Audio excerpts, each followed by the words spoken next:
மேலும் 5ஆம் இடத்திலே சூரியன் புதன் இருப்பது புத்திசாலித்துடன் செயல்பட்டு காரியத்தை நீங்கள் சாதித்துக் கொள்வீர்கள். 6ஆம் இடத்திலே செவ்வாய் இருப்பது பழைய பாக்கிகள் வசூலாகும், ஆனால் மனைவியின் மூலமாக செலவினங்களாகும்.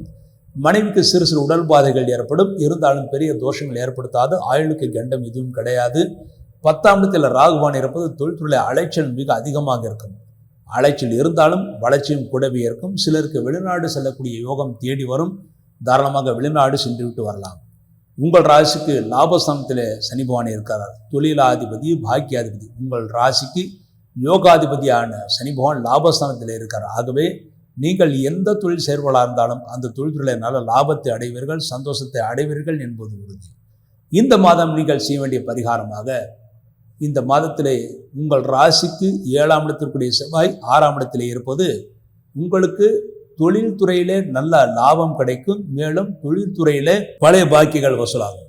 ஆனால் மனைவியின் ஆரோக்கியத்தில் சிறு பின்னடைவு ஏற்பட்டு அதன் பிறகு சரியாகும் என்று கூறியிருந்தேன். அதற்கு பரிகாரமாக செவ்வாய்க்கிழமை முருகப்பெருமானுக்கு பொதுவாக ஒவ்வொரு செவ்வாய்க்கிழமையும் முருகப்பெருமானுக்கு நெய் தீபம் வைப்பது மிகவும் சிறப்பானது.